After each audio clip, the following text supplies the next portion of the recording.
Well done, sir. Yeah. Oh yeah. Mhm. Oh yeah. Who loves you and who do you love? Yes. What is going on? It's your boy Preston, Fat Samurai Guy. Welcome back to another episode of Versus. That's right. We put two films together and we debate and have a good old time. We're going to be voting at the end. What is going on? We got. Oh, here we go. Hello, cutie pie. Hey, I assume It's that's for all of us. yes, yes, that's right. It's time. That's right. Let the ruckus begin. Yes. One of us is in deep trouble. Yeah. And we got to bring the legends back. The Versus crew has returned. That's right. Billy Handsome Hanson. Welcome back, brother. Thank you for having me back. That's right. Director, filmmaker, part-time model. That's Part time. right. Very, Part-time. very You part time. could go full-time, but you're like, the creative juices, you got to make movies. Definitely a choice.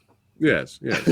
Here's another handsome lad, the fanatical one. Welcome back, brother. Well, thank you for having me. Nowhere else I'd rather be. Look at that glorious back collection in the background. Oh my God. look at that Ghost in the Show poster. Mr. Flexing here. Signed. Signed. Oh my Yeah. goodness. Oh my goodness. And here he is. OG, old school, the gangster, the Shogun Supreme. Frankie, welcome back, brother. Thank you for having me, man. You know these joints are fun, making us revisit classics. Yeah. know what I mean? Oh yeah. Oh yeah. Oh yeah. And already everyone is putting on the one-liners already. That's right. Look at it. Everyone's on fire. Chat's on fire right now. Oh my goodness. But This yeah, movie has enough for them to keep that going for the whole stream. right. Yeah. That's right. We're doing the Running Man OG versus the Running Man New School.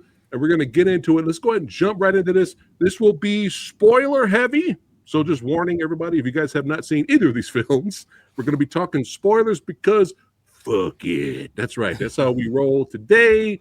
You know what? Let's go all the way back in time to 1987, the same year Predator came out, just to show how Arnold Schwarzenegger was unstoppable in the fucking 80s. That movie, both movies came out the same year, which is insane. But that's how it was back then, man. That's how it was. I think even with RoboCop came out in 1987 too. I think I'm not positive, but I mean that's just how it was in the 80s, man. I think so. Banger after banger. Billy, a quick plot synopsis for the OG, and then we'll just jump right into it. All right. So, Running Man, in a future dystopian America, a wrongfully accused and convicted policeman gets his shot at freedom when he's forced to participate in a TV game show where convicts called runners must battle killers for their freedom. Yes, yes. And this is going to be interesting because when I posted that we were going to do this, some people were like commenting, Billy, they were like, oh, please have somebody there that has read the source material and is a fan of the book. I really want to hear what they have to say. And we're going to get to that. Yeah. If you guys, we're going to get to that when we get to the new version. But man, let's go. I mean, this movie is full of big meaty men slapping meat. Okay, I mean, we got Well, Arnold from New York, man slapping me, we say pause. we got good old Arnie in there. You got your Fed Kodo, badass Jim Brown. I met him in real life. He's huge. He called me a big guy. I was like, Jim, stop it. You got Jesse Ventura in here. We got Erlen Van Lideth, who plays Dynamo. If you know him from the leader of the Baldies from the Wanderers. I mean, Buzzsaw is huge. You got Professor Toru Tanaka as Sub-Zero. That's right. Years before Mortal Kombat. I mean, Sven Ole Thorson. I'm a big, huge fan of that guy. He just plays a security guard, and he's fucking massive. There's so many. That's how it was in the 80s, man. Big, huge, buff dudes just beating shit out of each other. And but let's just get to it here, man. I mean, you know what I haven't watched this movie in years, and I watched it a couple of days ago, and I was just like, you know what, Richard Dawson as Damian Killen is the fucking shit. Oh my, Yeah. dude. I mean, this was Frankie. Wasn't this genius casting? You got a real life game show host from the Family Feud playing as this character, and he's so evil, and he has such a huge ego, but yet he's straight up gangster.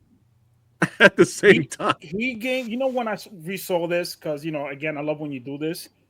I got Vegas amplified, the showsmanship, the Yeah. sunny nature. He had like a Sinatra Candace to him. Yeah. Well, like mentioned, the whole gangster thing behind it, and seeing this man from the Family Feud, I'm like, yo, I forgot how gangster he was in this movie. He could have been in a mob film, doing mob stuff throughout. Why, Scorsese? What were you doing?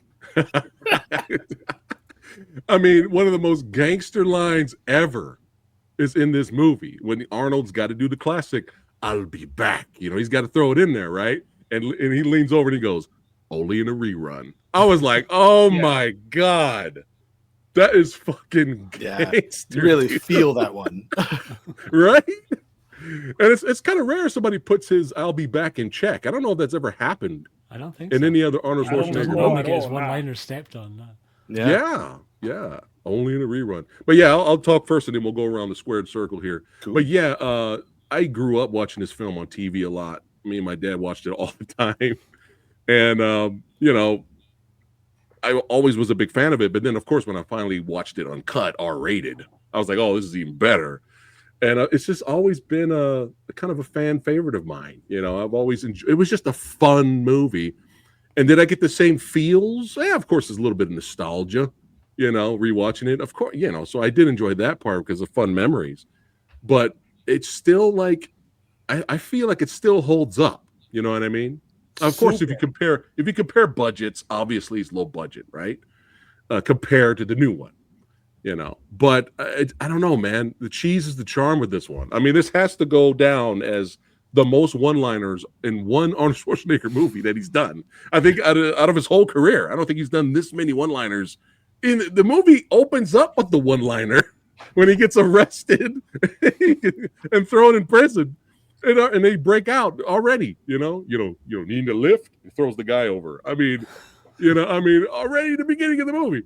So it's just you have a great villain, and of course a great hero that you want to root for, and because he didn't have to take the gig. He could have just went straight back to prison, but he was just like, once they caught his prison buddies, Yvette Koto and the actor who plays Weiss.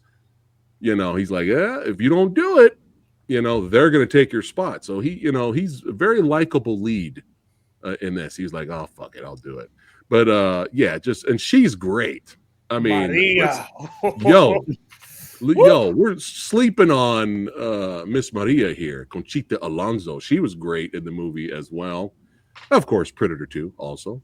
But yeah, it was great having her, adding a little spice to the movie. But yeah, she was great, and they had great chemistry too. They had a great back and forth. And what was it? She goes, he's trying to force her to go to the airport with him to go to Hawaii because he's undercover. He's being chased by the law, and she's all like, "Just want to let you know, I get air sick, I get car sick. I'm gonna throw up all over you." And he goes, "Go ahead. It won't show on this shit." He got the white shirt. It's the great back and forth. But dude, what I love about the movie is that for me personally, it's a memorable movie. Why? Memorable villain. You have an awesome premise from the book, adapted from the book. And what else? We have memorable gladiators / stalkers. You're never going to forget these guys. No, they all stand out. All stand out. Yes, they both stand out. I mean, come on, let's give it up for Captain Freedom. Really? Are you ready for pain? Are you ready for suffering? I mean, come on. This is the fucking shit. I mean, this always makes me laugh. I'm hinting at personality. Mm-hmm. Keyword personality. You know what I mean? So we're going to get to that a little bit later. But yeah, there's really not that much I have to say.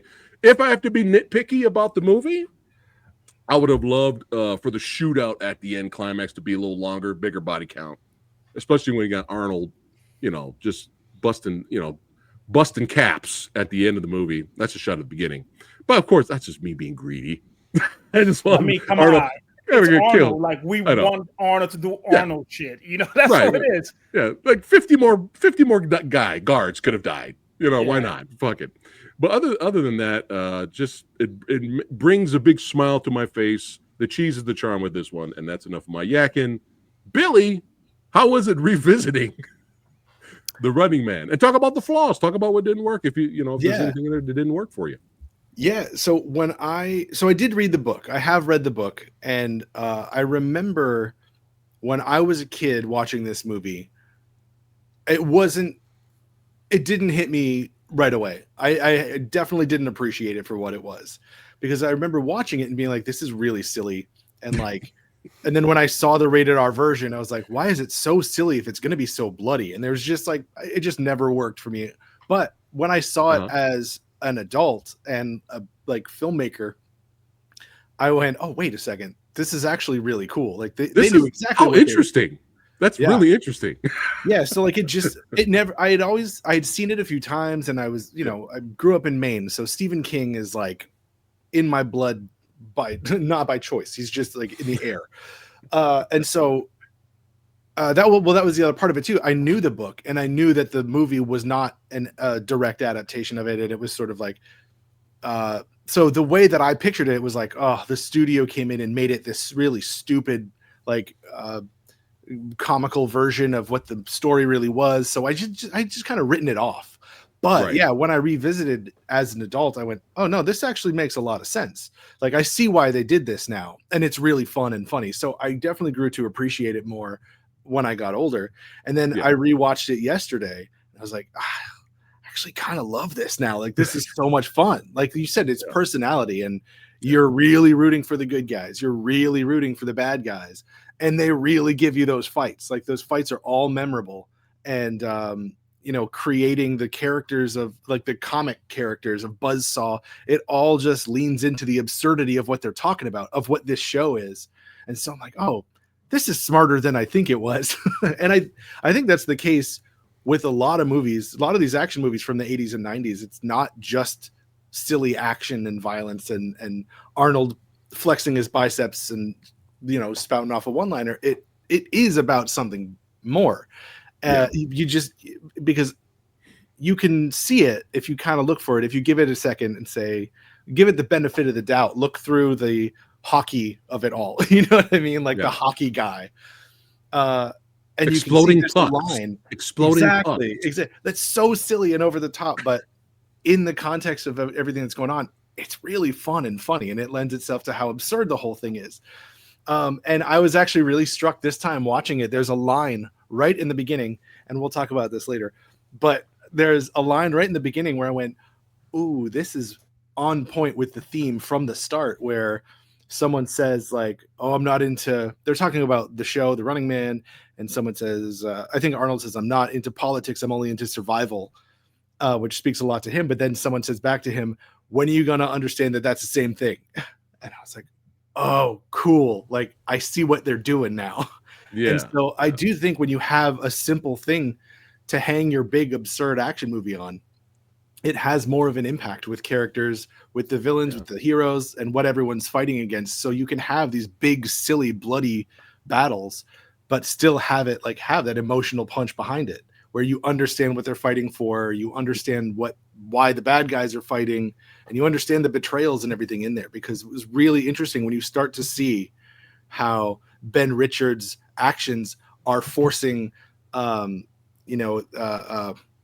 Killian to make other decisions and go against the other hunters and like offer him the thing. You see the betrayals happening, and you see the effects of what he's doing to them, of what Ben Richards is doing to the show itself. So right. I really love it now. Like I had to come around on it. I had to convince myself of it. It's funny. It's like in the reverse. Exactly. You think you'd love it more as a kid, but that's kind of funny that what happened that way. I'm sure everybody here knows who Tyrone Magnus is. And I was scrolling across his channel and just kind of scrolling across YouTubers that I usually watch once in a while. And because of the new movie came out, he's never seen. He's big, he's an 80s kid like me. He's a big Arnold Schwarzenegger fan. He loves Predator, Terminator. He's never actually seen Running Man. So he's like, well, before I see The Running Man, he said he's never seen it. So I watched Zack Snyder fanboy himself. Like, oh my god! But listen to this, Frankie. So I watched the video, and he's like, "Well, I might as well dive in now because the new one's out before I see the new one." He hated it. Wow. Okay. He was like, "This is so fucking dumb. I hate this." He was trying to compare it to, like, Predator, and he was trying to compare it to You don't Terminator. do that. And he was just like, it was so dumb. I don't like this movie. He gave it like a 2 out of 5 or something like that. I was like, wow, I was surprised. So I don't know. Do you think this generation will like this? I don't know if they'll like this movie. I mean, not that it matters to us. We don't give a fuck. Sure. But I'm just bringing it up. Do you think when you have audience will in like, contrast, or they'll be like, it's too dated? Predator. It's pretty dated. Yeah, I think that we can all kind of contextualize it in that way. Like, it's 80s, it's meant to be silly and like over the top, and but I think when you have in contrast, like you said, in the same year coming out Predator, which is like this really like dark, grimy, super serious, violent thing, and you have those kind of two Arnolds.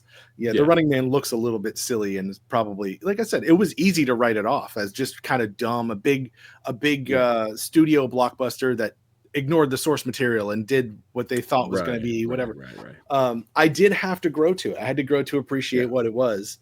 Like a lot of people say about Paul Verhoeven stuff, like his RoboCop is so silly, but you don't understand how satirical it is to really look at it and study what it's doing. And I think this has that. I do think it has a combination of like being super dated and pushing the absurdity pretty high. Right. So I think that's probably off-putting for a lot of people, but I was grateful I gave it the benefit of the doubt and revisited. I don't think too hard. It's just a fun movie. Yeah. But anyway, I have to ask you before we go to Frankie. I have to ask you, Billy, since you read the book. Yeah. Like Demolition Man, The Running Man has also been in the discussion, the original, of predicting things that are eventually going to come out later. Mm-hmm. So the face swap, the deep fake, the AI stuff, was that brought up in the book? You know what? I think so. I haven't read the book in a very long time, but I think it was a part of it. Like they had faked something. Not as much as in the new one, but I do think it was there, because the whole thing is about how the show is fake and it's all bullshit. Like they're feeding you bullshit is essentially what the whole thing is. So if I remember correctly, it was. But it's kind of this movie was ahead of its time there. Yeah, for sure. Yeah, for sure. Oh, here we go. Yeah, shout out to the soundtrack. The theme song. That could be a ringtone. Frankie could call me. That'll be Frankie's ringtone. The theme song. A memorable theme song. Hint, hint. Keyword. Another keyword of the day. Memorable. All right. And of course you saw it in theater, Sumo. Of course you did. This guy rubs it in all the time. I saw this in theater. I had to suffer. I'll just rub it in that I was 3 years old when it came out, so I wasn't allowed. Oh, thank you. Screw you, man. Anyway, but all right, we'll keep it on. We'll keep on keeping it on. Oh, one more nitpick. As much as I love the movie, Yaphet Kotto was such a badass in the beginning of the movie, breaking the guard's neck, taking out a whole bunch of guards. I wanted him to at least put up more of a fight when we got to the game, because he didn't really do anything. But you know what I mean? They established that he could throw down, but he kind of really didn't do nothing but get his butt kicked, and then he died. Remember what he said there, folks. Chat. Remember what he said right there, because we're bringing that up later. Okay. Participation. Yes. Chat participation is welcome. But yeah, I mean, it's just a nitpick. I mean, but he did save Ben Richards' life. He saved Arnold's life. So that was like a big deal, because Arnold was going to get it. That would have been a short movie. That would have been a short movie. But Frankie, thoughts on the original OG, man? I haven't seen this movie, I think, since probably the DVD era, when DVDs were becoming a thing, when everybody got the PS2, because everybody bought the Matrix and the PS2 hand in hand when it dropped, So a lot of us were buying a lot of films, so I haven't seen it since. So we watching this thing again in 4K on an OLED. I forgot how beautiful this film is with the matted paintings. You see in the beginning, it looks something straight out of Escape from New York, Dark Man, The Crow with the lights. the big jumbotron with the reporter speaking, right there it tells you off the bat what world you're gonna see and it's gonna convey. And it got me thinking, man, the 80s had this vision of the future the way cartoons in the 60s and 70s had of the future. You know, the dystopian look, but still have this urban look to it with the saturation of the current lighting at that time, because the bulbs we used back then had this orange look to it before that look went away when we went to LED lights in this era. So that's one thing I truly was like blown away, is how remarkable the matted backgrounds were in this film. And back then I just saw it as a goofy, fun thing because everybody, all the villains are dressed like wrestlers. So let's keep it real. That's why the film dates itself, is the way everybody looks with the name tags. But I grew up in that era when we had freaking Ultimate Warrior, Hacksaw Jim Duggan. So this film exaggerates everything because the whole thing of the Running Man is super satire, corporate, political stuff being exaggerated to the degree. Look at the host. Look at the one-liners. So the whole world is like this. People take things as a joke. And this film, when you look back at it, is like, wow, that's society in a way now with these game shows and reality TV. Went crazy because we went through the American Gladiator era during this time as well. Oh, I meant to bring that up actually. I remember American Gladiators, and I thought of this like these are the two sides of the same coin. They had to have inspired the show. Yeah, had to. Easy. Yeah, so the film stays consistent in that theme. It doesn't try to be anything more, anything less. It's constantly consistent, and the music is from that era. Remember that, folks, from that era. Yeah. So I find the film great, and the structure with that perfect tournament setting. Like you had different tiers of villains, just when we got during this time with Bloodsport. You have all these tiers. That's what we love action films, because if he took out these bad guys, imagine the last guy. You know, and this film knew how to build and amplify. There's a boss fight after boss fight. There's a boss fight. But one thing that this film I forgot is, and Billy is a film director, and it seems like it's difficult for a lot of people now to do. How the hell you have this many characters that are charismatic in a film? You care about everyone. Everybody stands out. Right. And again, also, this film is about society and what's going on. There's something this film did very freaking well, is they show you how alive the world is. Well, how many extras are there? I mean, look at that scene where they're going to see the Running Man. You see the crowd outside ready to go in. When Arnold's walking around with his freaking Gold's Gym construction hat, going into the mine or whatever, I forgot what it was exactly. You see cars, smoke, lights, people going back and forth. It's just, it sells you on this dystopian world, but people got this upbeat mindset because they know it is what it is, but keeps going, and it exaggerates everything to the degree. So I love this film way more than I did back then. And the soundtrack. I mean, and Maria was, I wish she was way more prevalent. That's my only nitpick. But man, she was so good in this movie. I wish they did more films together because she was awesome. Yeah.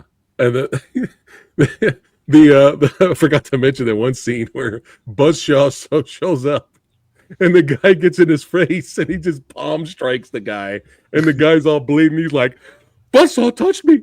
Buzzsaw touched me. He's all happy about it. It's such a perfect encapsulation of what the movie's about too. Like, but they're gonna beat you to death, and you're gonna be happy about it. But this film reminded me something. As you know, we get older and wiser and consume more media.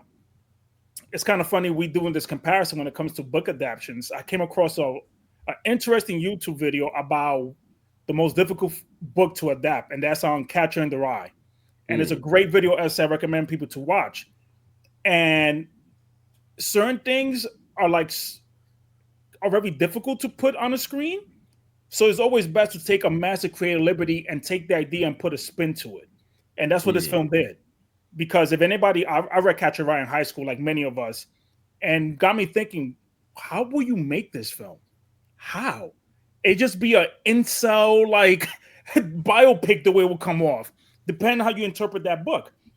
But this film took that minute concept and exaggerated, and it's fitting because the whole concept of the Running Man is absurd.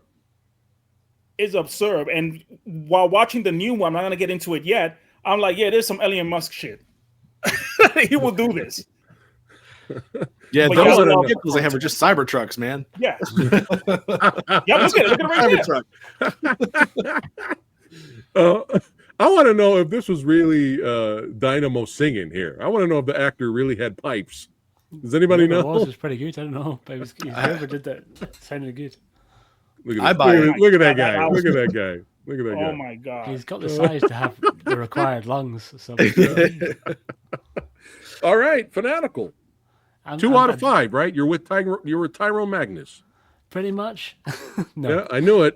No, so much nostalgia for me wrapped up in this, the same as you guys. I wasn't. I'm shocked that I'm that much older than you, Billy, than I am, because I was a lot older than 3 when this first came out. And so I remember. I don't think we saw it. At Well, the you don't movies. look older. Well, thank you. I love you too. So this was definitely VHS rental. I think was the first time that we kind of got into it, and it was in heavy rotation at that point. Was hugely into Arnold Schwarzenegger, as we all were at that point. And I don't remember kind of ranking them back then. There was just pretty much anything that he was in at this point I enjoyed. There was just some that I enjoyed more, but I definitely had it on DVD. But I hadn't seen it for probably at least, I don't know, maybe 10 years. Might even be a little bit more, and it was just like putting on a very familiar glove, or our favorite sweater. It was kind of it was everything that I remembered and noticed a whole lot more. I mean, a couple of people, Frankie and Chat, mentioned the music.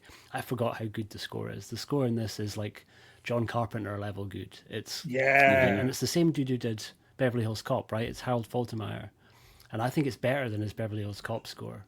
Beverly Hills Cop's maybe more easily recognizable, but I think the score for this is better. There's like a better melody, and so really dug on that. I think Billy, you also mentioned Paul Verhoeven, and I kind of, part of me wishes that he directed this, because there is quite a bit of satirical stuff here. Like there's that climbing for dollars little kind of snippet. That was intro that's so hilarious. cool. And I think that they needed, or it would have been great if I had to nitpick anything. I would have liked to see more of those sort of little beats. Kind of We would have got the body spinning count I action. wanted. You If definitely Paul, would have. if he did it, yeah. and the gore, but the fact Oh, that yeah. none of us have acknowledged yet, because the original director got sacked, right, and got replaced by fucking Starsky from Starsky and Hutch. He directed this movie, right, which is wild, and that's maybe why it feels, all the TV stuff inside it feels so well done, because it's someone who's kind of come from that sort of world and is just able to kind of really give it a little bit of a twist into the kind of slightly unreal territory, but maybe because he kind of came from a place of being around sort of the TV industry for so long. So yeah, I just thought that the film absolutely crushes it in pretty much every department. Look at that blazer. Yeah, I man. know, right? And Look at that. Ventura's, he's the GOAT, man. I think I'm glad that he was the top boss that they kind of built up to, because he was the only one that kind of seemed like he could actually go toe to toe with Arnold. All the other guys kind of seemed like they were 20 years and 200 pounds past where they needed to be to really worry Arnold too much. Maybe Buzzsaw pretty big and still in shape, and he had his bike. But yeah, nah, man, this is just a good time, and I think it's certainly not as good an Arnold movie as Predator. Definitely not even as Total Recall. But I'd put it up there. I enjoy this as much as I do Commando. So I think it's a fan favorite. Yeah, man, for sure. So, but yeah, it was just a really good fun revisiting, and very unfortunate for the other movie that we're going to talk about that I watched it first. Spoilers. That's all I'll say. I think Man, well, if I hadn't revisited them both so close together, I think then it wouldn't be such a polarized. It's funny movie. because I messaged Preston on Facebook when I came out of the theater. He's like, "Hold it for the video." Frankie's already hitting me with it. He's like, "What the fuck?" I was like, "Save it for the video." Oh man, we're gonna get to we'll it. get Let's have Captain Freedom segue us to Yes. the newest addition to the Running Man universe. Oh, really quickly, going back to what Frankie said earlier, memorable characters. You know, you have Fett and the actor who played Weiss. Like, Yes, you feel bad when Weiss gets it, man. Yeah, man. you do. Like it just instant death. You know, but you're rooting for him. Dude, I'm bottling so much right now to talk about this new one because I'm gonna go straight to you after I go first. Yeah. All right, Go ahead. So that way you hold Let's that. keep the Hold that. rotation going. You, Billy, Okay. yeah, you know. I'm Okay. not All gonna do right. that. All right. I'll try not to. I'll try not to steal any of your thunder. Yeah. No, we share thunder, baby. Come on. Well, I don't know if you guys knew this, but the legend himself, Arnold Schwarzenegger. That's right. The pumping iron. That's right. The legend himself is a huge, gigantic fan of this new movie.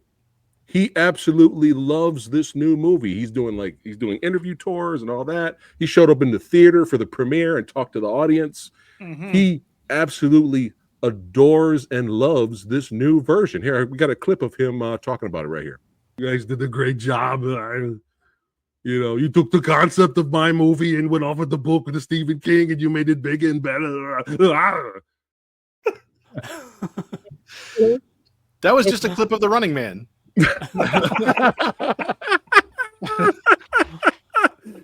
Oh man, but yeah, he really loved the movie. I was like, oh, it's good. I mean, he didn't say the nicest things about the Total Recall.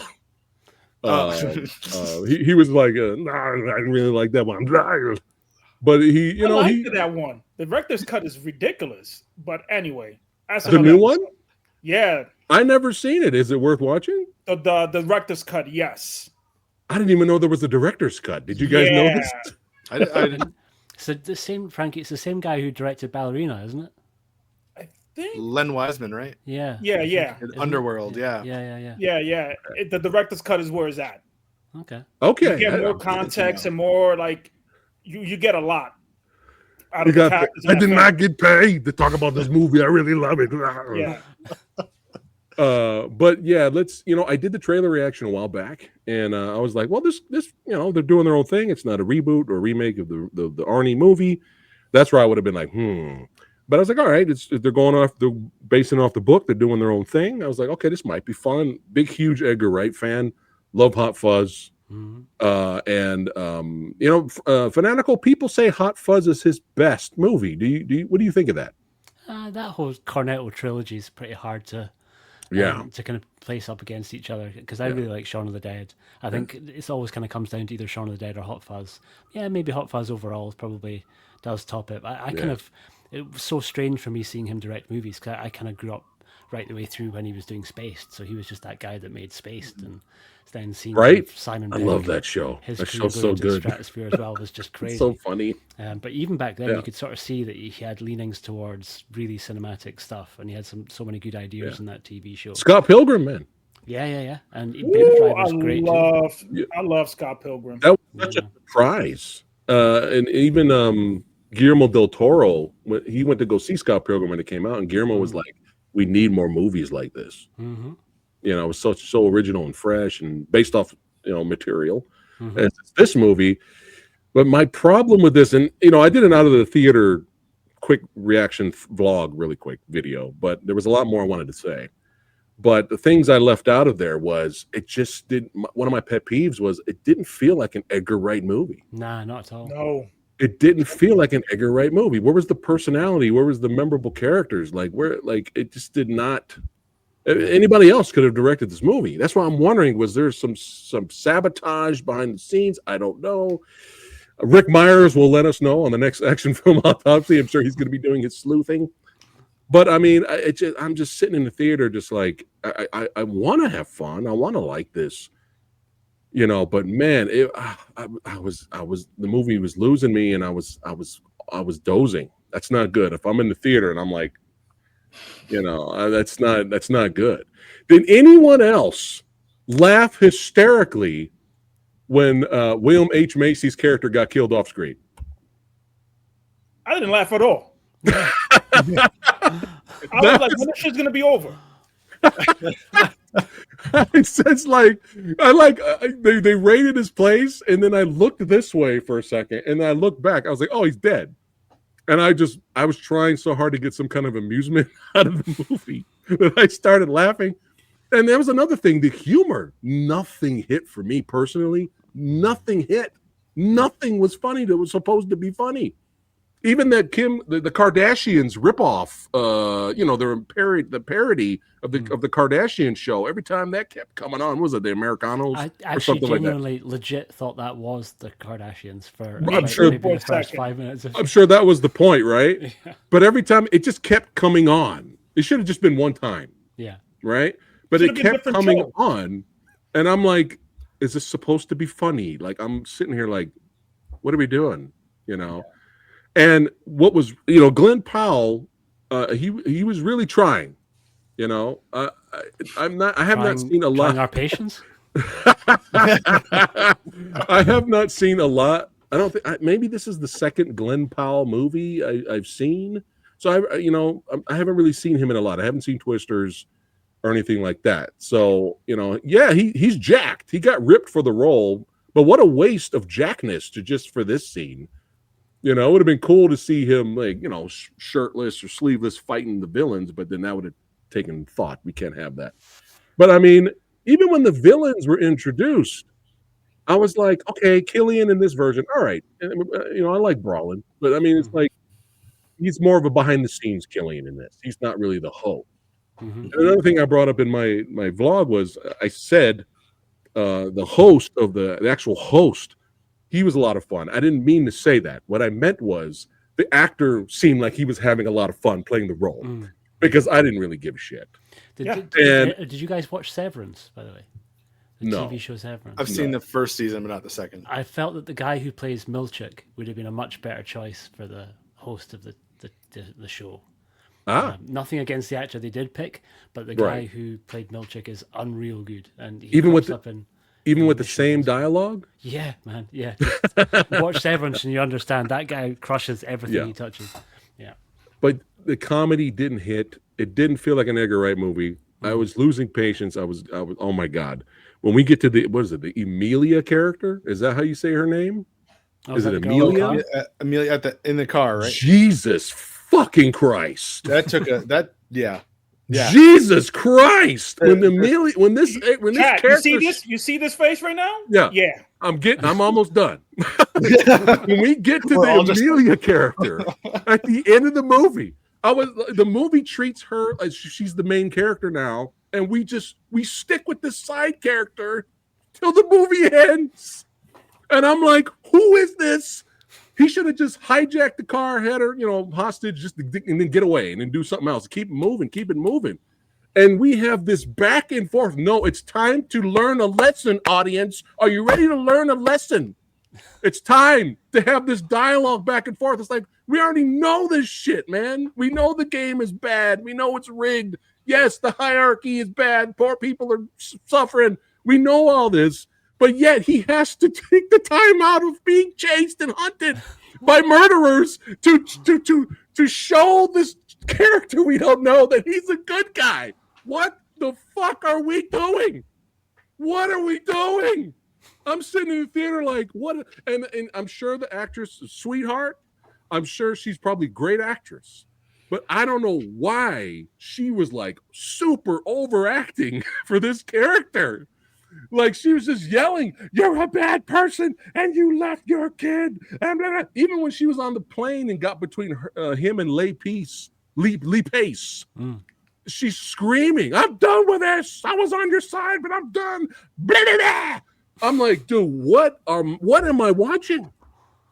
What is this shit? I can't wait to hear what Billy has to say about this fucking character. You introduced William H. Macy just to get killed hilariously off screen. And I'm sorry, but people are, if you enjoyed the movie out there, great. More power to you. But I am sorry, but I just don't understand, all right? People are jizzing over the Michael Cera, what's his name? Was that his name, Michael Cera? Yeah. Scott Pilgrim, whatever the fuck his name is.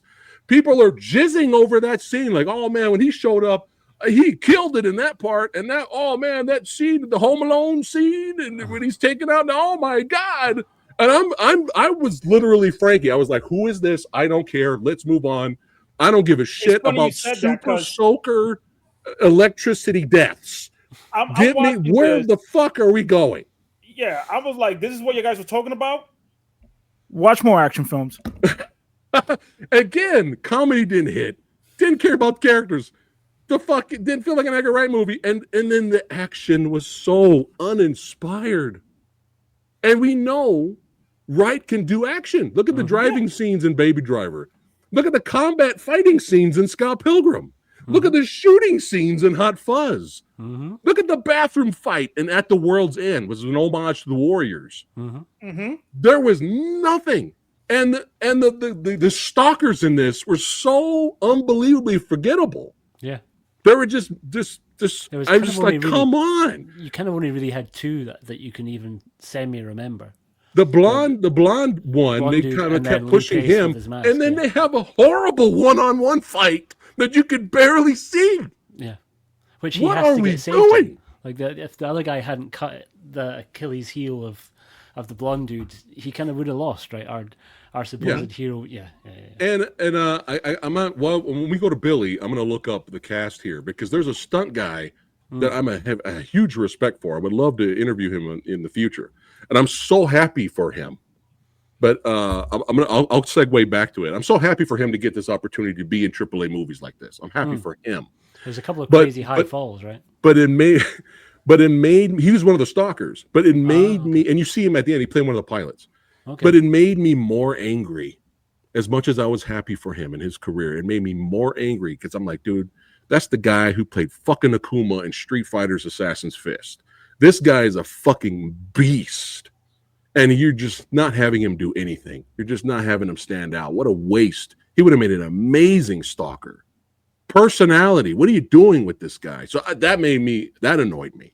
But Amelia, fuck, whatever the fuck her name is, what the fuck are we doing? And then to have the Lee Pace, and Lee Pace is usually awesome, to have Lee Pace back and forth dialogue, trying to like, what do we just, oh my God. I'm going to come back. Just why are we teaching a lesson that the audience already fucking knows? But this is the worst for me. This is the worst, and then we'll go to Billy. Hey, I don't know if you guys knew this. Fanatical Frankie, Billy. I don't know if you guys knew this, audience, chat. I don't know if you know this, but he's doing this for his family. I don't know if you guys got the memo. I shit you not. I was prepping to make that exact same joke. I'm sorry, I stole the joke. No, I'm so glad you did. Because I don't know if you knew this. God. Yeah. I don't know if you knew this, but he's doing this for his family. The beautiful one, by the way, great actress too. Yeah. The first 15 minutes of this movie, you know why he's doing it. You know why he's doing it. You know he's doing it for his family. You know that. The movie even sets up the baby sock. That's all you need. Take the baby sock when you go on the game. Keep the baby sock as your luck charm. Yeah. That's it. That's it. No. Throughout the whole fucking movie, don't you mention my daughter's name. I'm doing it for my family. The only thing I want to do is get to my family. Family. What is this? Fast and the Furious? I was waiting for the family to show up at the fucking barbecue at the end, and Vin Diesel turns and goes, breadstick? What the fuck are we doing? Throughout this whole fucking movie. Yes, this is me right now in the theater at the screen. Doing it for his family. You're doing this for... Yes, we fucking know this. Jesus Christ. Going on all these side quests. Fucking RPG. Light. Going on these side quests with this fucking annoying kid. Oh. What are we doing? I know what to do. Better help you because I'm put here to help you. You had that one scene where I was like, oh, I'm sitting up on my seat a little bit. We're going to get a cool action sequence here. And it's the one where he's in the trunk of the car. Oh. And all you hear is the audio of them being chased and shot at. I was like, oh, okay, we're trying to do something here. And it was all fucking ruined because you're the fucking kid. Watch out. Then we cut to Ben Richards in the trunk. Hey, what are you guys doing up there? Hey, drive safe. Family. Fuck this movie. I was not angry when I got out of the theater. I was more disappointed. But now the more I talk about it, fuck this movie. All right. Seriously, fuck you. Fuck you, Amelia. Fuck you, Lee Pace's character. Fuck all of this shit. Billy, thoughts? So we got a real nail biter here, and I scene. think. Yeah, man. So where do I start? What this movie did Family. the thing that drives me it did all the things that drive me the most crazy about big studio movies. They have all the resources they need. They've got a visionary director who knows action and who knows comedy, who's really good at tone. They've got access to anyone they want for the movie. It's a high profile project. They've got source material that they can pull from and adapt really well. Everything should be in place. And what they did was they just refused to make a decision at any point. And it was all like, it really read to me like they had an outline and they shot it. Like there was, or a rough draft of a script, because it's so infuriating to me when I see some like spark of an interesting idea that just wasn't thought through. And that's what this whole movie felt like to me from the beginning. That, like you said, the opening scene with the kid, I'm like, all right, I get it. I see what you're doing. Set up the stakes. We'll set up why he's going to be fighting so hard. Cool. But then they spent 15 minutes establishing the same thing over and over and over and over. Like, don't do the Running Man. You have a family, but I have to take care of my family. It was the same story beat for a full 15 minutes. Even when he was in the studio, he's still going after the sock, keeping the sock. And like, I get it. Like, have that sock be that emotional heart of the story, but you That's don't all you needed. talk about the sock. He's not working to protect the sock. He's not like considering where the sock is. He's like, I got to get that bag back. So before I go off on that rant, like, it just like for me, where the original Running Man changed a lot about the story to streamline it and to contain it for simplicity's sake. This one just took the concept and just spread it out so thin that there's nothing to pull from. You didn't feel anything in it. So like, you're not on his journey the whole time. Like, just saying it's for his kids, it's for his kid, or it's for his family. Like, you have to show him doing that on purpose. Like, you have to have purpose in doing that. And it was just like built around these innocuous tasks that didn't mean anything and were so silly and contrived in every single scene throughout. Family. Oh my God. Yeah. The theater that I was in, I'm going to bounce around a little bit. The theater that I was in. So I just saw it yesterday. I'm already forgetting things about it, because you've said it a million times. Like, it's just not memorable. Nothing was memorable. None of the bad guys had personality. Like, intentionally so, weirdly. Like, they made the decision to keep him masked for some terrible thing that I didn't realize was a reveal. Yeah. But also to have them like blend in with the crowd. And I'm like, all right. My first thought when I saw them like in disguise, I said, cool, secret hunters. That will up the suspense. But no, they're never in hiding. You just see who they are at all times. They're just dressed as a butler or, like a homeless guy, a crazy homeless man. But they don't make any secret of that. They never surprise people and haha, it's a trap. It's never that. It's always they charge in guns blazing. Anyway, they intentionally took out the personality of the hunters or the stalkers. And then when he's like fighting them, quote unquote fighting them, accidentally killing them, there's nothing behind it. It's just move on to the next thing. So there's just like zero any kind of stakes through the whole thing. Not only zero kinds of stakes, but you never know what his next step is going to be. A big problem was I was always confused about how much time had passed versus how much time he was trying to get to. Yes. Because at one point they're like, yeah, it's you got to wait here for a couple days. I'm like, oh, that's big. That's a couple days. You've got to stay secret. But then they just cut to the couple days later. I'm like, what? Why did we do that? And then all of a sudden it had been weeks. And then all of a sudden it was close. He had passed the goal of the end of the last person. And I said, well, that last person was only one day away from like winning. So are we about to win? And then they never talked about him winning. It was just such a bizarre, like, I never knew where he was at or what he was trying to do or why he was trying to do it. Where I talked about in the first Running Man, Arnold is taking action that other people wouldn't take. So he's like fucking up their show, and the show is trying to correct for it. And that's what makes it interesting. That's where the suspense gets ramped up. That's where you're like, oh, what is this building to? How is this going to finish? This one, at every point, they're just introducing like a brand new idea for him to just get through.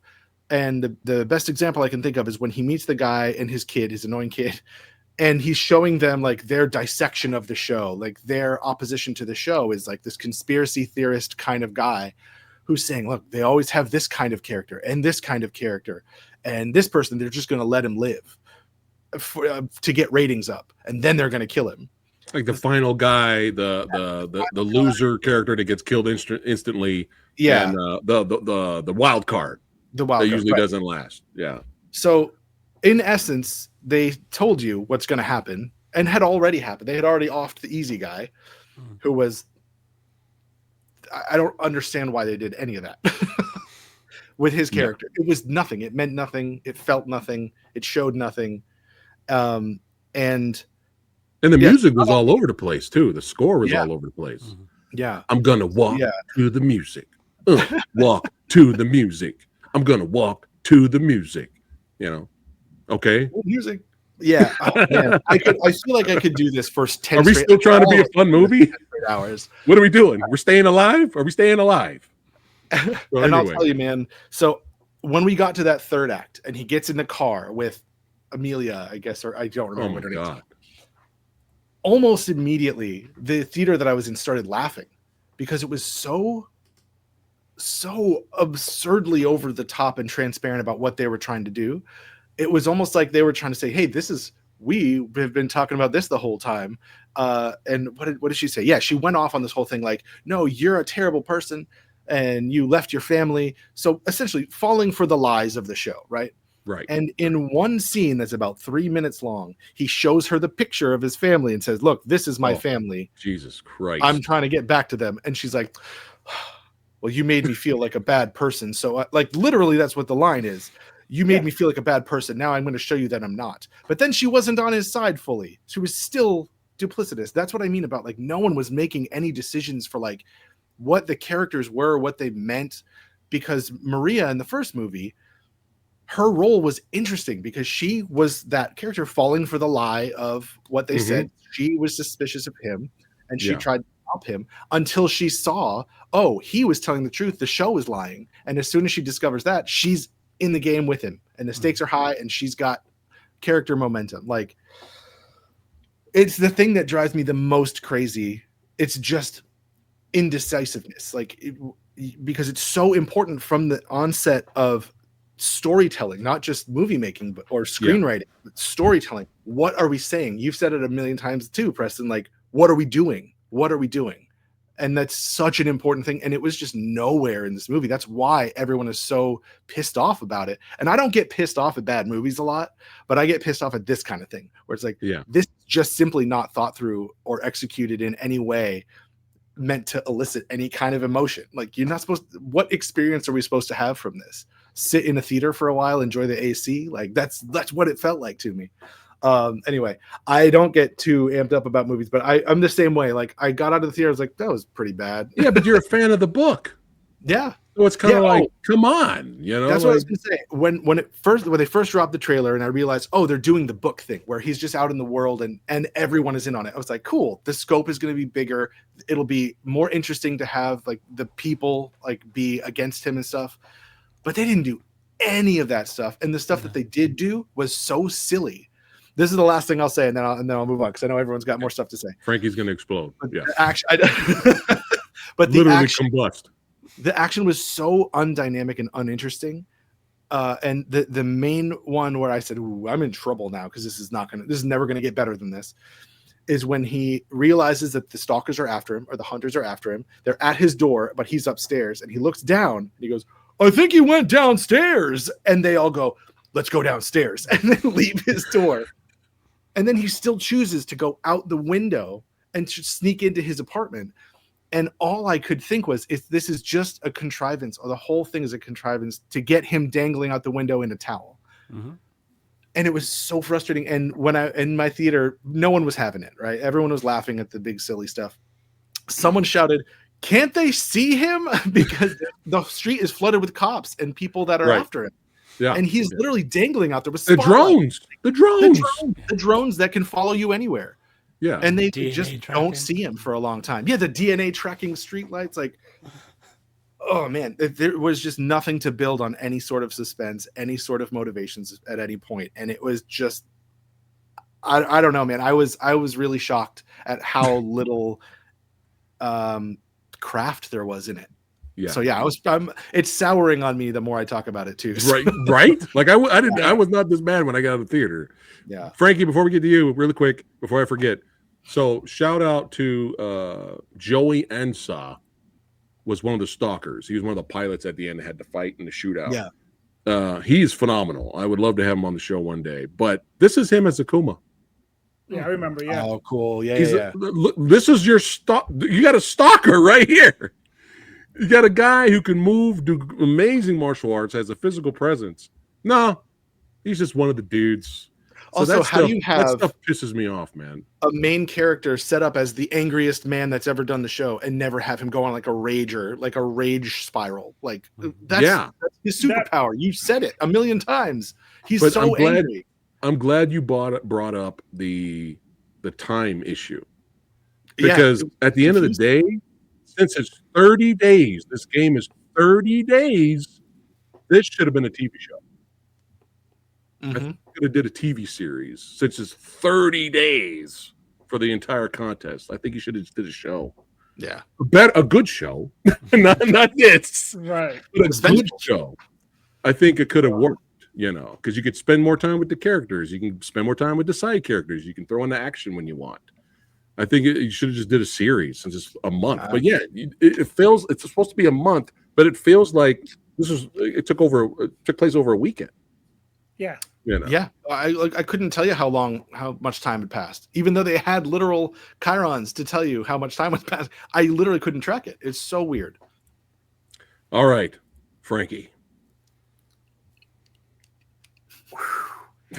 He doesn't know where to start. Yo, I'm gonna break details down because this film show you stuff not to do if you're a filmmaker. And I don't blame the director. This definitely studios got involved, because when I see a 2-hour runtime in a lot of films, I'll be like, oh my God, I'm not gonna like this. Every time I see a 2-hour runtime, and when it is used wisely, I'm like, okay, this is gonna be a banger. With this film, I had high hopes because based on the book, it's 2 hours. Fine. But before we went live, I was talking to Billy about scope of films. Like, sometimes having that much scope is not good because it's just barren.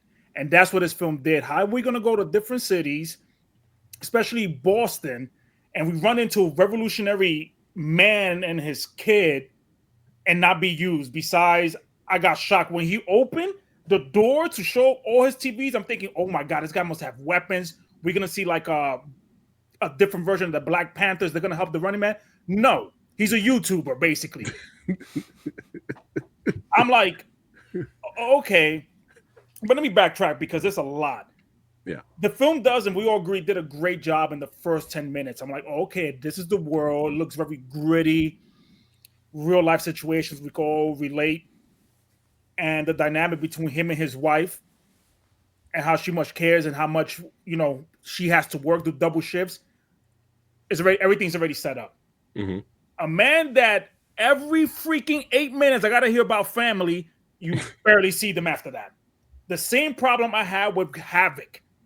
This guy has a wife and kid and disappeared. Never is used as a crutch. Never. It's like they never existed in Havoc. Same thing over here besides the end with the AI video. I'm like, dude, I don't care about the family no more. I get it. I hear it all the time. This guy turns into freaking the Hawk. My man broke the hell out of the glass while he's making the line. But they think we're stupid. He's a nice guy too, because there's a guy in the line being sick, helps him picks up. That rhythm repeats itself throughout the entire duration of the film. Mm-hmm. When he fought one of the freaking useless hunters, when his Achilles heel got freaking sliced, He said, "You better kill him. You better kill. You get the bonus." He doesn't kill him. But mention his daughter's name, he's destroying 3 fucking cars and exploding a building.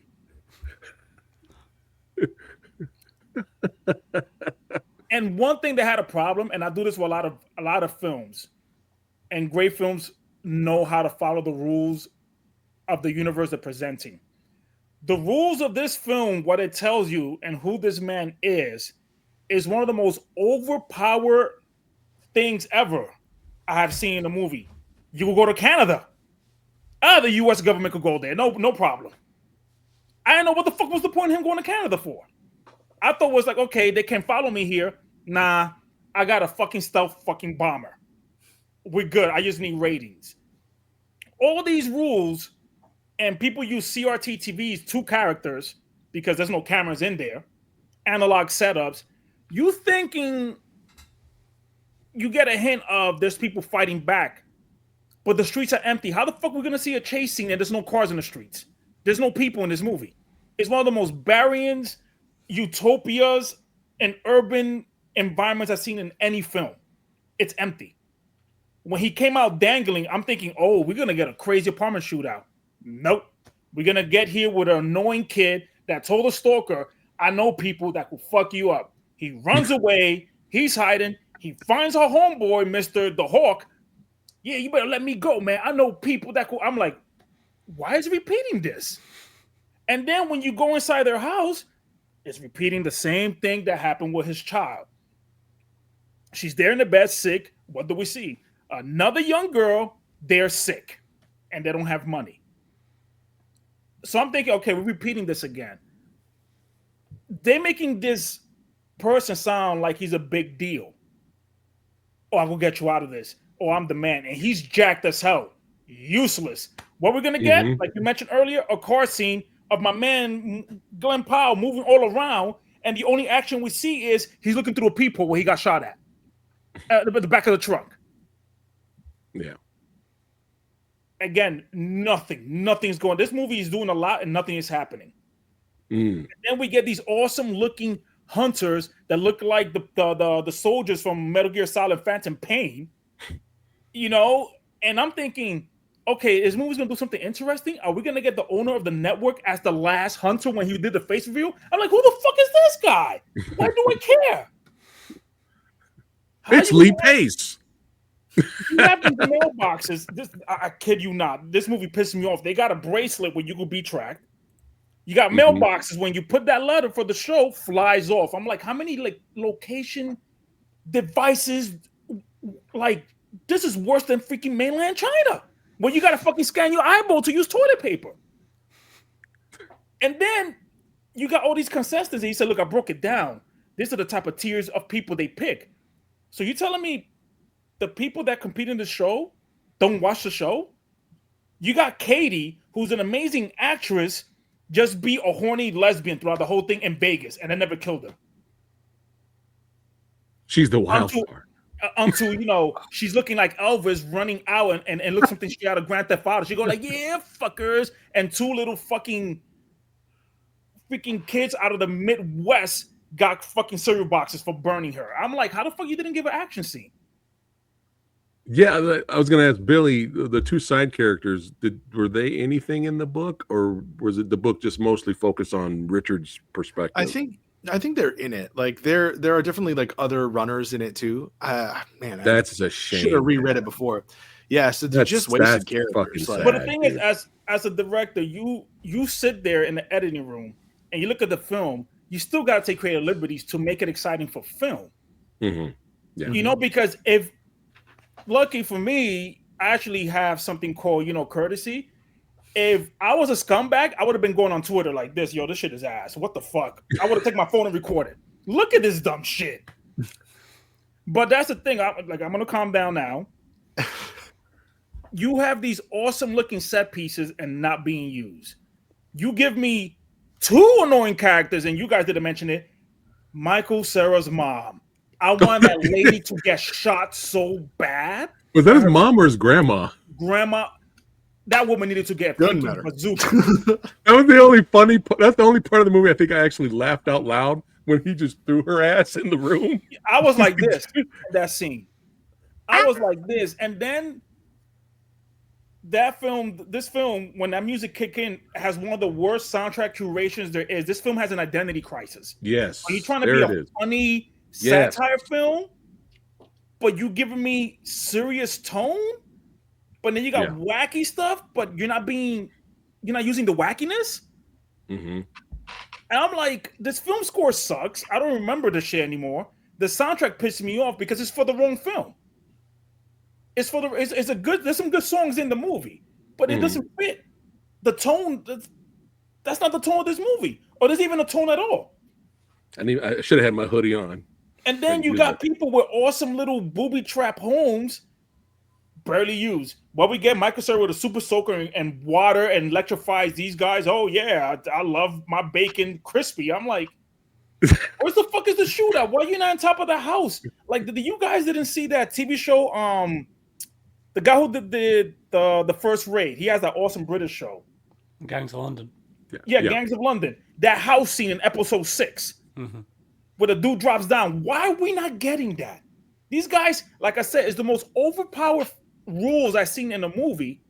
All this high tech shit, stealth bombers, and they're not using the weapons. Do you remember what weapons they used in this film? All you saw was bullet holes. You didn't see them getting busy. All of a sudden, the drones started shooting. That's a great point, Frankie, because this felt like the softest R-rated movie ever. This could have been a hard PG-13. Yeah, like I'm like, why is this movie rated R? Like, is it because of the strippers with Katie? And then she's doing all this, all this cool stuff, and I'm like, this woman could fight. My problem with this film is you have all these set ideas and nothing's being utilized. It would have been fascinating if the people started helping and they fighting back. Give me something to give a fuck about. Frankie, they set it up. Hey, neighbor. When she comes up to Ben Richards, he's like, hey, we live next to each other. This is going to be fun. And they kept saying, stick to your kind, stick to your kind. He's like, no, fuck it. Because him and Katie would have been there was no chemistry. Sure. And then the most screen time is with that freaking Gucci scarf Americano loving chick in Canada. Like, what the fuck was that? Like, I'm like, yo, who are you? Go away. You're still in the movie? No, you're there to freaking jump off a plane to spread freaking revolutionary flyers. And hold up. When Amelia fell out of the airplane with the parachute at the end, and she goes, "Stop filming me." Was that supposed to be funny? I guess so. I think so. And here's the thing, though. There's something that Billy mentioned about we didn't get one emotional scene at all. Like, I thought we were going to get it when he grabbed the freaking Destiny-looking orb, something straight out of the Destiny game. That's what it looked like to me. Yeah. And there was no 1v1 battles or like one hunter. Give me some charisma. Oh, man, you think you can handle Detroit? Man, I'm from there. Let's go. And one hunter at a time. Yeah. Like they're all walking around like, yeah, look at me. Ooh. I'm like, how's this fun? Who watched this TV show? And it's fine at the end, but Lee Pace sucked too. It was horrible. I thought I was going to get some freaking Under Siege battle. No, it's just he gets slight with a mirror and he talks about, oh, I'm the one. I've been through here. Trust me. And I'm like, whatever. But that's one thing that pissed me off the most throughout this whole freaking film is when it got to the end.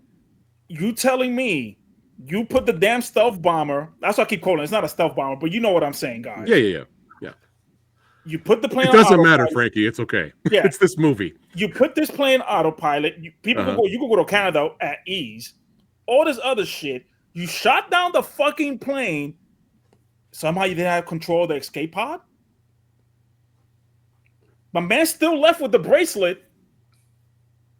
And people could walk into this high super security thermal testing with Molotov cocktails.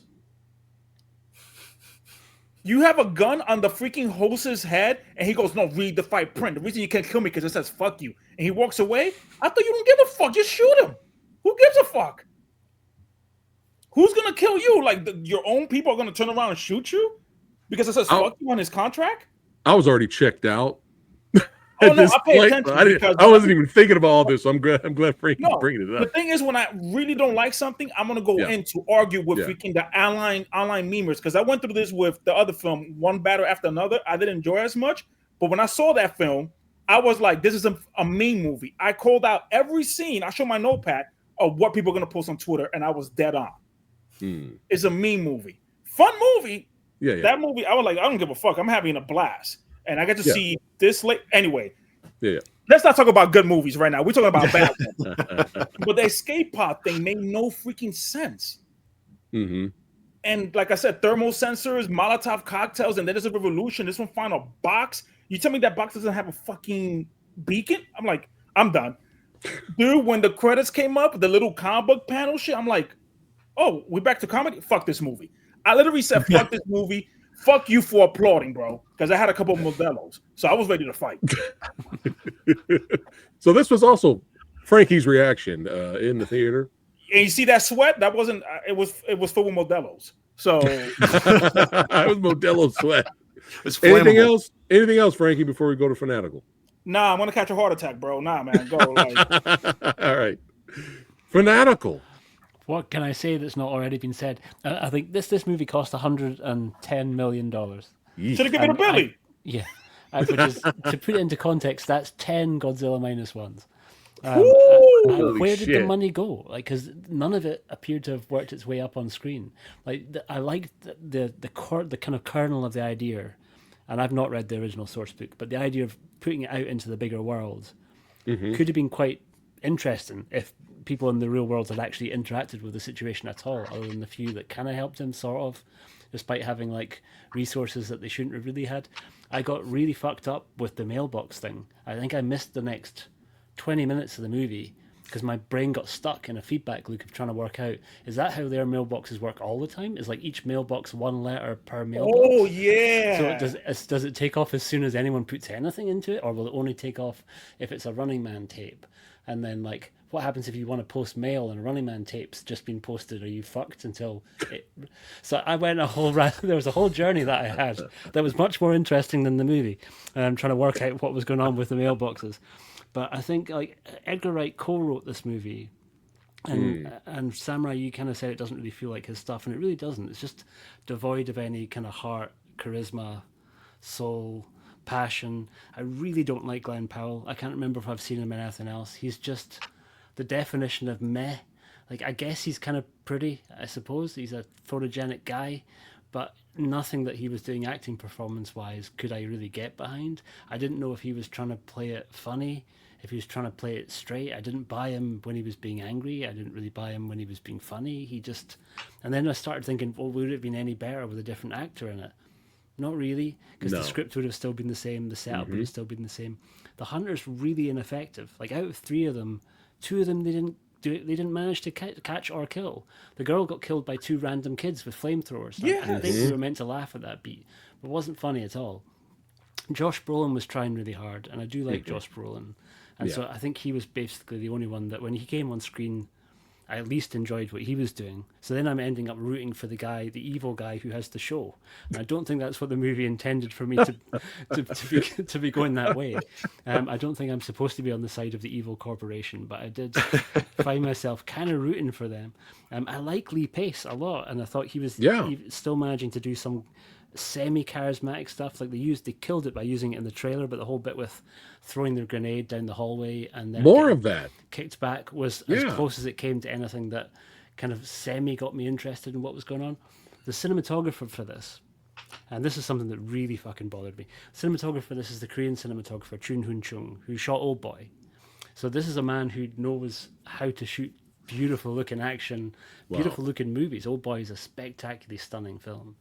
So I kind of feel that all this kind of has to land on the shoulders of Edgar Wright. I don't know how much of this we can put down to studio interference, because from what he said, I don't think they gave him that much grief. I think once he'd said what he was going to do, he was pretty much left alone to do it with an astronomical amount of cash. He's been wanting to do this for years, right? Supposedly so, yeah. Yeah. It's taken a long time to kind of try and get it off the ground, and I don't know why, because there's almost anything else in fact, everything he else has done. Wow, he was in Top Gun Maverick, so I have Really? seen him in something, but Okay. I don't remember his character.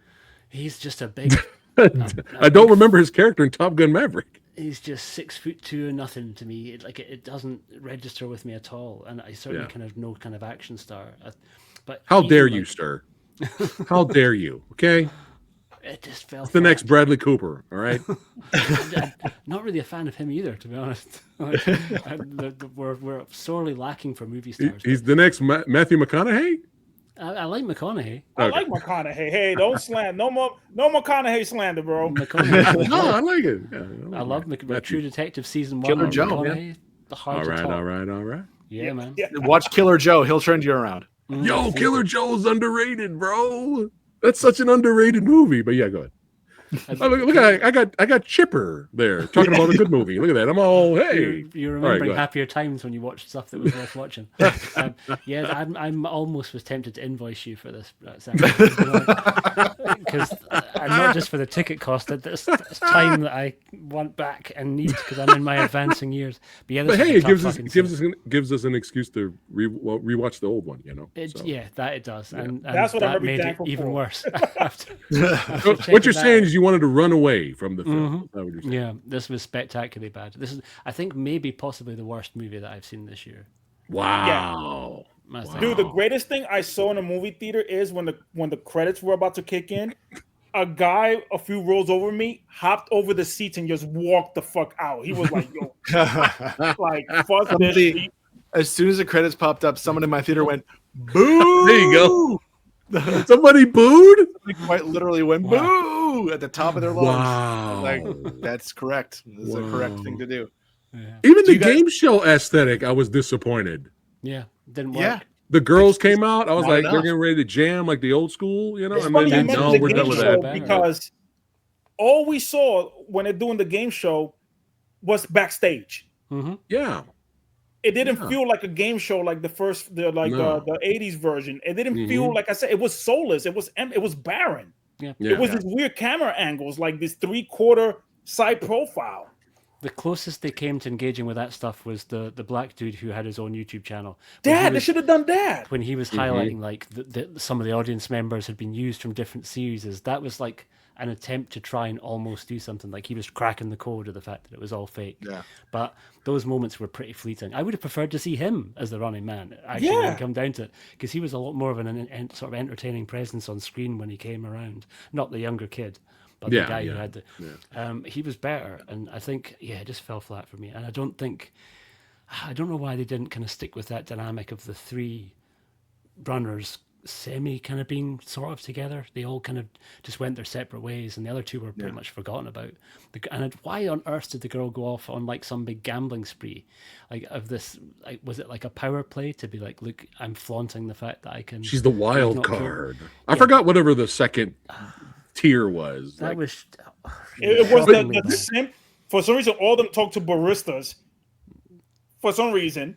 And then you have one that was like an egomaniac. All this money you gave me, I'm gonna gamble this shit. But she never gave that attitude that she's gonna die. She didn't have that. She was like, "Yo, we're gonna do this." Yeah. Why go through all this training, right? Like, and not use it? Like, it's just weird. None of it made there was sense. Just when you have scripts like this and you have a big, huge world, a big, huge scope, and you don't make any decisions.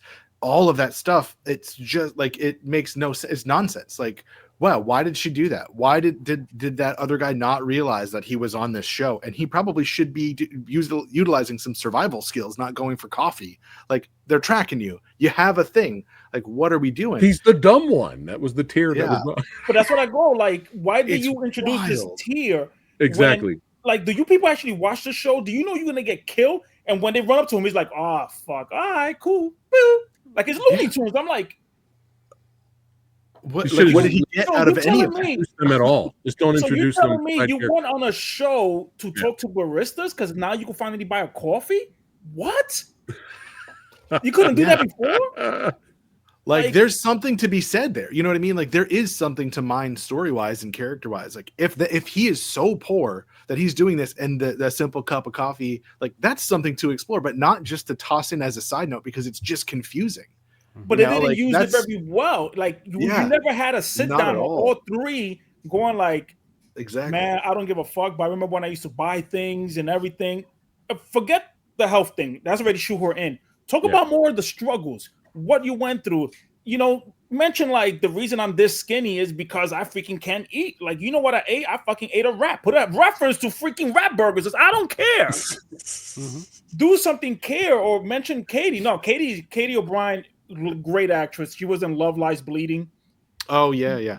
Super underused. Show her. She's a fit, freaking ripped woman. She's freaking. She could fight, and she's like showing this badass ego. Like, yo, I'm the shit. Show me why you're the shit. Nah, you're in Vegas dressed like Elvis, and that would have really. And something that pissed me off too is like, who Cass? Because when she left with a girl, I thought that was Glenn Powell's wife. They look exactly the same. When she walked out with that dancer. Oh yeah. I'm like, I had the same thought. I was like, wait, is that? Oh no, it's not. Okay. I think like, somebody says thing, Ryan. Who's that? That's what I'm talking about. Yeah, the girl that went to the wild card. That's your new Yaphet Kotto. She's playing Yaphet Kotto. I think joking. She's got the same name. Like I think showing her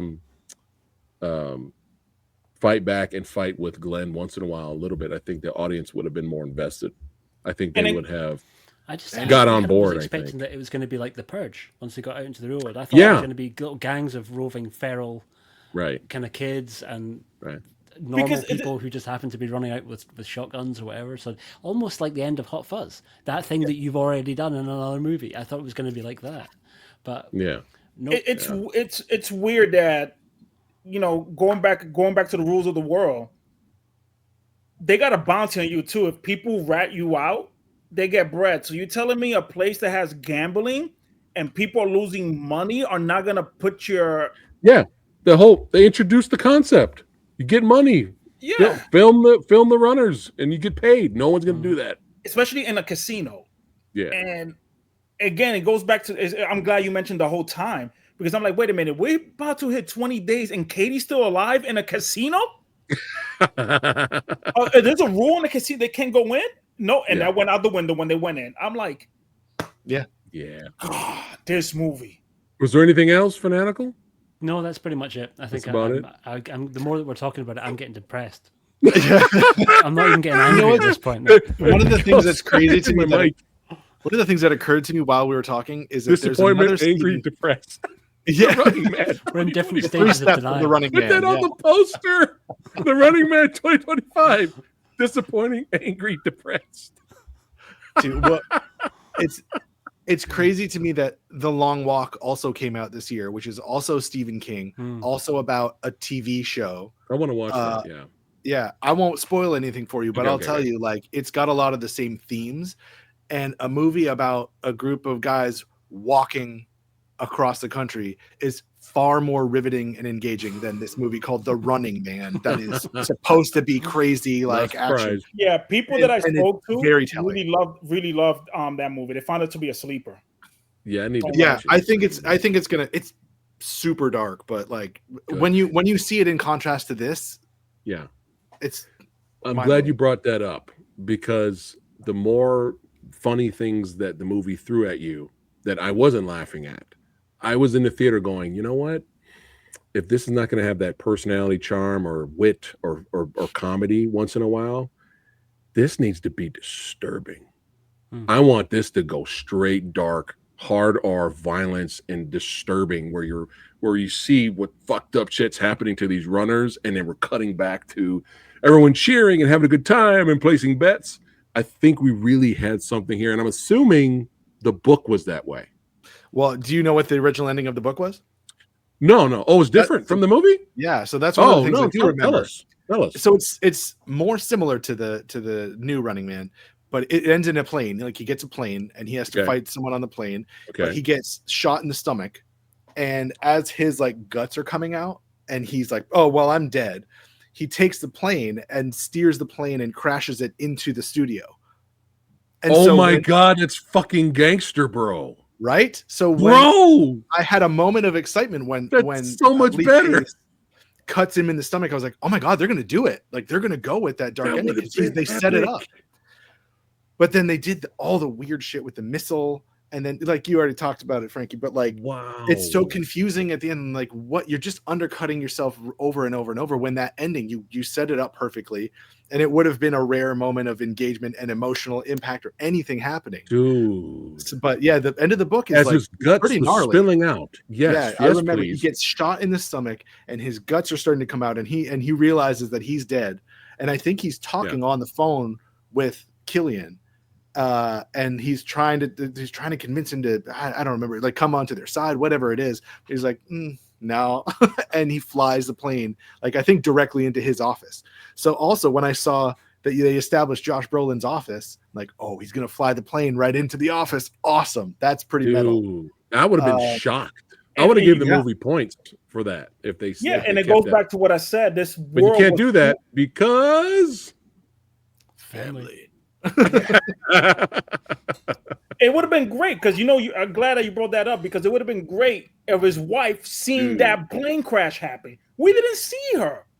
Yeah. Throughout the whole film, she disappeared. I forgot. She seemed spectacularly unbothered about everything, including the fact that her husband is away off in the Running Man. She was just going out grocery shopping, like here's the baby sock, like enjoying her life in some sort of new place with a new identity, seemingly because her name had been changed. So she's like, did anyone here at once believe that they were dead? No. No one believed that, dude. No, not at all. What's going on, Travis? Thanks for chiming in. We're about to wrap it up right now. And Wild Man, thanks again for chiming in. He goes, "What if Tom Cruise was in The Running Man? The Running would have been better. He would have made it better. He would still be running. Yeah, he'd still be running. What? And Tom Cruise iconic running? Oh, that would have been entertainment all on his own. Right. I know. That's it. He would have hijacked that film. Having read the book after seeing the 87 novel, I further appreciated the direction it went. It was different in a way that I applauded, taking the concept and going a different way. I guess he's talking about the Arnie movie. Awesome. Look at that. He appreciates their different way there. Yeah, like I said, but like, I appreciate that the Arnie movie so much more now, and how they distilled the concept and the ideas. 2 out of 7, Billy. 2 out of 7. Do you think that's 2 out of 5? Do you think that's why Arnold's really responded to it? You're like, this movie's amazing. It makes my movie look so much better. There it is. That's what it is. Man. Well, it's time to vote, bitches. It's time to vote. Before we got started here, Fanatical said before we went live, he goes, this is not much of a versus, is it? But it gives us a chance to talk movies, which is what it's all about. Mm-hmm. And before we do go around the squared circle and vote, we have a special video vote from David Vo. Shout out to him from Martial Arts Action Cinema. Let's see which way he went. Hey guys, David here for MAActionCinema.com. That's Martial Arts Action Cinema. And today we're choosing between the original Running Man starring Arnold Schwarzenegger and the new one starring Glenn Powell. So I gotta say, gotta go with the old school one for sure, because the new one, it was good. It was actually pretty action packed, but unfortunately a lot of the action is pretty lackluster. Nothing memorable whatsoever. Not to the fault of Glenn Powell, who did an excellent job, but he could only do so much of what's given to him, and the action just wasn't up to par, So I gotta go with the original with Arnold, even though it's not as faithful to Stephen King's novel. It's just classic 80s cheese. It's one of those movies where it's so cheesy, and with all the one-liners that Arnold does in the film. But it's so cheesy it's good. So you can't go wrong with the original Running Man with Arnold. And he did the whole "I'll be back" thing too in that film, just paying homage to himself. So that's you just can't go wrong with that one. So yes, original Running Man for me. Peace. All right. The right answer. And there you go. Thank you, David. Thank you for that. Faithful to the source doesn't always mean better. There was another adaptation of a Stephen King book that was famously very unfaithful to his book, and that was The Shining. Yep. And then Stephen King got all butthurt about it and made his own version, which was spectacularly bad. Was that the TV series? Yes, it was. Okay. Yep. I actually own that on DVD and I never watched it. Yeah, there's no need. Just go back and watch Kubrick's I'll tell version. like when I remember like seeing The Shining and like absolute classic movie, but I remember thinking Stephen King was being a baby about it. And then I read The Shining and I went, oh, I see why he's pissed off. I see why this pissed him off so much because a lot of that's a whole other discussion. Isn't that like, Billy, did you watch the TV show? Isn't like the sort of I did. It's Doctor Sleep? Is that more like novel close in terms of what it's trying to do? Sort of. The Doctor Sleep did an interesting thing where they kind of combined the original novel with Kubrick's The Shining, so they have elements of both, and he like really made it work as one thing. Okay. But yeah, it's interesting, and it really taught me a lot about adaptations, The Shining, because I love Kubrick's movie, one of the scariest things ever, but it did pull a lot of like emotion and like the sadness out of the book. But when he did his like pure adaptation, it's abysmal. It's so now I have to watch it now. I have to see how bad it is. I own it. I might as well. Hey, Billy, future video.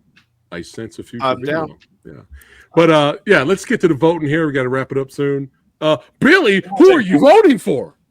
Well, it really came to Arnie. I mean, it's got to be the original. I mean, as much as I was excited for an actual adaptation of the novel and the way it was set up, it's just like everything that I do not like about the way big movies are made sometimes. Right. The new one. Yep. Frankie. I mean, the Arnold one, of course, man. Yep. But I got to give credit to the new film. For one thing, is that it keeps reminding me that, hey, man, life is not too bad, bro. You know, like life is going good, bro. Like there could be worse things in life like this. So, but it gives you insight. Yeah. It makes you appreciate films that you were too hard on. Mm-hmm. Or revisit. You'd be like, you know what? This wasn't as bad as I remember. Yeah. So I'll give it that. But all right. Nah. The old school one, bro. Like, come on. Fanatical. What could possibly be? It's the original. It was always going to be the original. But I would like to stress that I think most of us, if not all of us, went in with an open mind. And I was certainly open to the idea. Yeah. I would have loved it. And I was betting a little bit on Edgar Wright delivering something at least semi-entertaining. But this was really, it didn't, we said it at the beginning and we'll say it right at the end. It just didn't feel like an Edgar Wright movie. So for me, Arnie all the way. Yeah. Well, come on, I'm about to vote for the new one. Amelia, the character, is the MVP of the film. And I got a poster. I'm taking down my Predator poster. I'm just going to put a poster of just Amelia back there. And represent, the awesomeness. There, believe it or not, there's fans of this film. I had a lot of people comment, they're like, I enjoyed it. It was fun. I had a good time. And, that's great. I'm glad you guys had a good time. But good for you. I'm glad you guys had fun. I mean, that's what it's all about, right? Go to movies, have a good time. Yeah. I see this film doing better on streaming, and I see people viewing it as a fun little time waster. It does actually sound like a Netflix movie, actually. Right. A lot of people said that, Fanatical. They were like, this feels like an Amazon Prime movie, Netflix movie. I feel like if you're just sitting, you didn't pay to go see it, your hard-earned money to go see it in the theater like we did. You're just sitting at home, you're like, oh, it's this Running Man. What is this? And you watch it and you're just like, yeah. That's your reaction afterwards. I could see people like enjoying it. They'll forget about it immediately when it's done. But I see, that's the most positive thing I can say about the movie is that on streaming, it possibly could be a fun little time waster. But I will take low budget cheesiness, memorable, classic, iconic movie over nothing. Big budget nothingness. You remember how Killian died in that original movie. No one's going to fucking remember how Brolin's character died in this one. No one's going to remember. But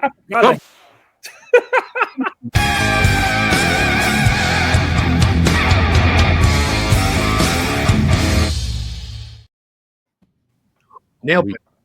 Yep. For a shot there, Billy didn't spoil like Fanatical and Frankie did a little bit. Leaning towards Billy didn't tell me anything. No. So I was like, hey. I need to wait. Good And I was poker like, face, hey, he's a big fan of the book. He may be voting for the new Running Man. You never know. But I for had an inkling that it was going to go that way. right.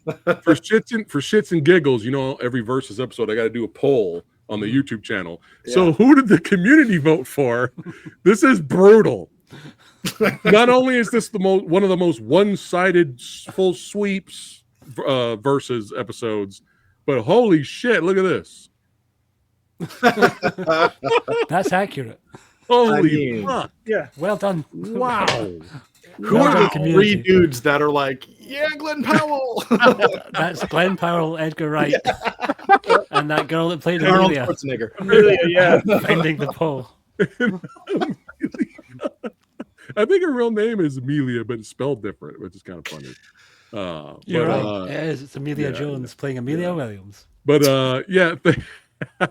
thank you all, you lovely lads, for joining me today for another episode of Versus. We'll be doing a Christmas themed episode for December. We will discuss when we get offline here. I mean, what did we do? We did Die Hard versus Die Hard 2. We did Home Alone versus Jingle All the Way. We did Iron Man 3 versus Batman Returns. So Christmas themed movies, we'll see. We haven't chosen yet. So I got you. Minutes.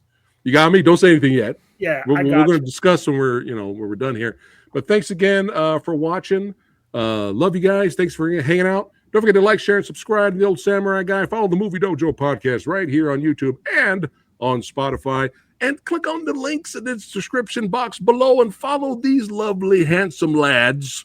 That's right. Follow Billy, Instagram, Frankie, Instagram, Fanatical. He's got fanatical videos.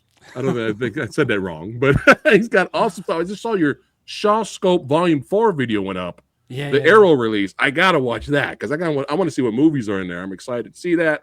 So subscribe to all these guys. And hey, we're almost to 30K, son. Let's make it happen. Let's make it happen. I got some giveaways and some fun things coming up.